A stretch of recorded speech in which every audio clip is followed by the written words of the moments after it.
আপনি বিপ্লবী রাজনীতির কথা বললে তার মানে নির্বাচন বিরোধিতা করতে পারবেন কি? নির্বাচন নিয়ে ওইরকম কথা বলতে পারবেন, খুব ক্ষমতার বেশি লোভ হচ্ছে, বেশি বেশি তরপায়, মানুষও খুব তাড়াতাড়ি ভোট চাইলে পছন্দ করছে না। এত বড় দল বিএনপি, ঘটনা ঘটবার পরে পরিবর্তনের পর যে 3 দিনের মধ্যে একটা সভা ডেকেছিলেন ওই অফিসের সামনে, সেখানে বলেছিলেন 3 মাসের মধ্যে ভোট হোক। বিএনপির লোকরাই পছন্দ করে নাই, বিএনপির লোকরাই বিরোধিতা করেছে, ওদেরকে চেঞ্জ করতে হয়েছে, বলতে হচ্ছে না 3 মাসের মধ্যে করুক। যখন দেখি 3 মাসও মানুষ পছন্দ করে না, তখন বলেছে 6 মাস, 6 মাসও মানুষ পছন্দ করে না, তখন বলেছে যৌক্তিক সময় পর্যন্ত দিতে হবে। আমি মনে করি এই আন্দোলনে যে বৈপ্লবিক চেঞ্জ, সেটা হচ্ছে মানুষের মননের মধ্যে। মানুষ ওই ট্রেডিশনাল পলিটিক্সের সাথে ছিল না, নাই এখনও। মানুষ একটা রেভলিউশনারি পলিটিক্সই হতে চায়, একটা বৈপ্লবিক পরিবর্তনই চায়। এবং সেইভাবে যদি আপনি দেখেন তাহলে হেলথ পলিসি বলেন আর যতগুলো বলেন, কারণ যেরকম করে ফরহাদ ভাই ব্যাখ্যা করলেন, উনি এটা আরেকদিন বলেছিলেন, আমার মনে আছে, আপনি যতদিন কৃষির না সংস্কার করতে পারছেন ততদিন পর্যন্ত একটা proper health policy, real health তো করতে পারবেন না। তার মানে কি, কত বড় কাজ করতে হবে একটা হেলথ পলিসি বানাবার জন্য? পুরো এগ্রিকালচার বদলাবেন, তার মানে খেয়াল করবেন, তার মানে আপনি ইনফ্রাস্ট্রাকচারও তো বদলাতে হবে। আপনি একটা ভালো কৃষি ব্যবস্থা, ভালো কৃষির পরিস্থিতি যদি তৈরি করতে চান, তাহলে কমিউনিকেশনটা ভালো করতে হবে, রোডস ইত্যাদি গড়ে তুলতে হবে। এইটা is almost equivalent to A revolution. এই কারণে উনি যেটা বলছেন, আমি আবার বলছি, আমি ওনার সাথে যেতে রাজি আছি। উনি আমাকে আগে আগে পথ দেখাবেন, বুঝাবেন, আমি ঠিক চিনে পা ফেলবো।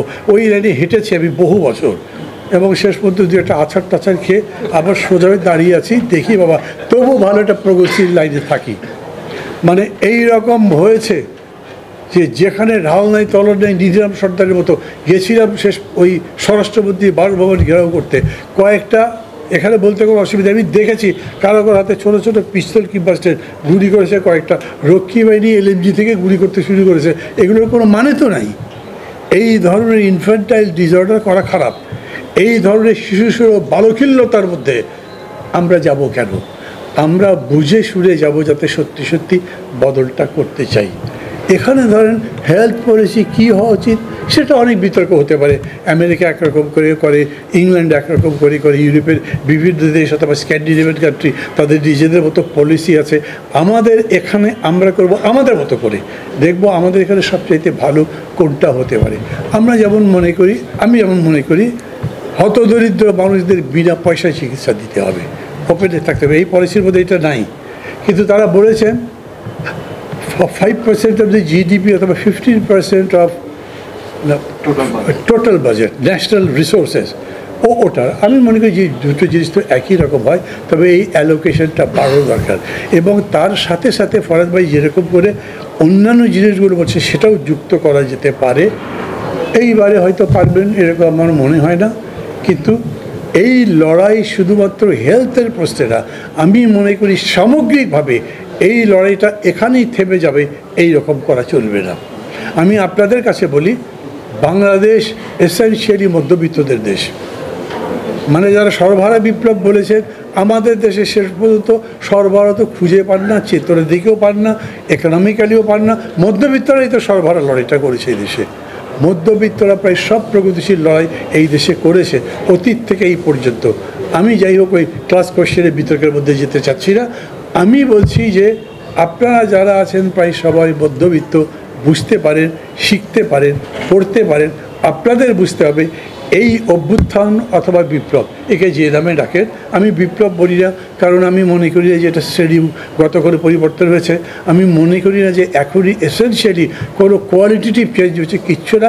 সংস্কারের কিচ্ছুই হয় নাই এখন পর্যন্ত, খালি বড় বড় বক্তৃতা। একদিন আমি অবাক হয়ে গেলাম, পত্রিকা দেখি ডক্টর ইউনূস লিখেছেন, এই 2 মাসে আমরা যে সংস্কার করলাম, একটা আইজি বদলাতে পারে না ঠিক মতো।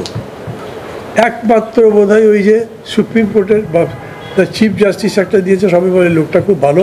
আমি দু এক জায়গায় বক্তৃতায় প্রশংসা করার পরে আমার কাছে কয়েকজন টেলিফোন করেছে, চিঠি দিয়েছে, এগুলো যে বলেন ভেতরে ভেতরে কী হচ্ছে তা জানেন? বলে ওখানেও ঘুষ চলে। পুলিশগুলো তো একেবারে নচ্ছার, কিচ্ছু বদলায় নেই, ওরা যা ইচ্ছা তাই করছে আগের মতোই। এই পুলিশদের যে কী ভোট হবে সেটারও আমার বিরাট সমস্যা আছে। হেলথ পলিসি যাদের দিয়ে করতে চান, মানুষগুলো দেখবেন টাকা যদি চুরি করতে থাকে তখন কী করবেন? আমি তো ভাই আপনার সবই তো প্রায় ডাক্তার, আর ডাক্তাররাও তো যে খালি টেস্টের কথা লিখে দেয়, অনেক কিছুই আছে, আমি রম্পাচর্য করছি না, কথা হচ্ছে আমি ডাক্তার বলে বলছি না, যে দেশটা সামগ্রিকভাবে ইকোনমিক্যালি একটা কমিটমেন্টের জায়গায় যায়নি, সেখানে কোনো প্রফেশনের লোককেই তো আপনি কমিটেড পেতে পারেন না। ওইটার জন্য সোশ্যাল টোটাল চেঞ্জ লাগবে, এবং সেই টোটাল লড়াইটা আমাদের করতে হবে, নাহলে আমরা সার্ভাইভ করতে পারবো না। কেন? একটা তো আমাদের নিজেদের ইকোনমিক ক্রাইসিস, আমাদের জিও পলিটিক্সটা দেখেন কী অবস্থা। কই পাকিস্তান ভারতের যুদ্ধ লাগে আর ভারতের পররাষ্ট্র